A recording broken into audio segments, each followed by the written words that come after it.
God is the point of reference in setting a culture. Let's explore that today.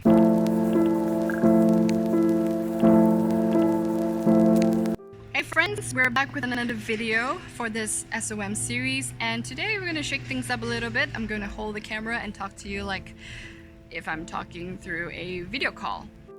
So, how is God the point of reference in setting a culture? So let's back it up. A few videos ago, we explored the reason why we could recognize goodness is because the inherent goodness that God has planted in us when He created us. And He calls us by all His good names. God calls us His beloved, His cherished children, His precious friend, all good names.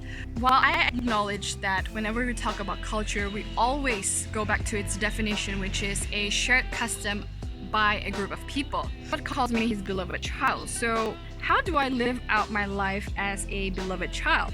Now you might think, how does this relate to culture? Stay with me for a moment here. Okay, going back to the question before.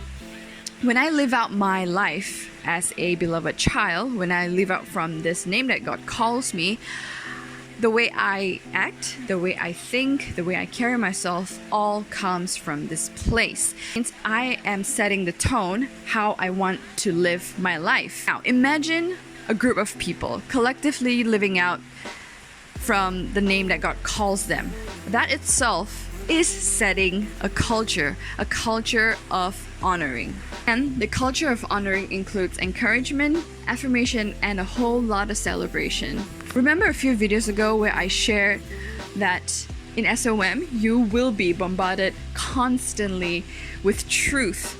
And this culture of honoring that has been set in SOM will strengthen the process of transformation. It supports all our efforts to be the person who we are created to be. Wouldn't it be strange if we're in a culture that does not support our efforts but destroy them?